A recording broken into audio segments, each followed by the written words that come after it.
But we trusted that it had been he which should have redeemed Israel.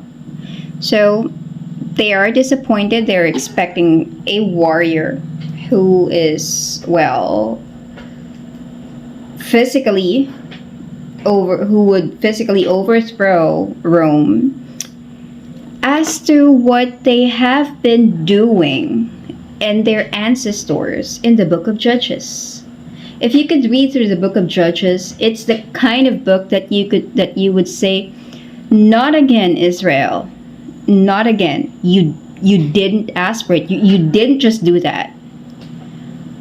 That would be your reaction in reading that book. Because they have been praying to God to give them a warrior, to give them someone who would deliver them from their enemies. And then God would give them that, upon promising that they would turn from sin and they would worship God, the Father, in exchange of their freedom. And then God would give them someone who would rebel from such slavery and then free them. And then just in a few years, give it 2 to 3 decades, they would sin again, and then they would plead again to the Father that they would turn from sin and would not do it again. And then God would give them a judge and then free them from slavery. And then they did that a lot of times. Like Gideon, Samson, and a lot of champions were given.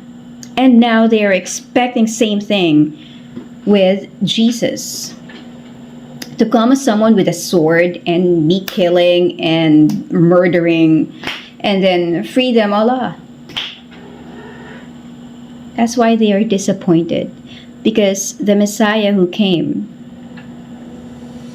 the sword that he has is the word. Even stronger, because it freed all mankind, the entire humanity, not just on the chosen seed, on that chosen time, on that chosen moment. Eternal.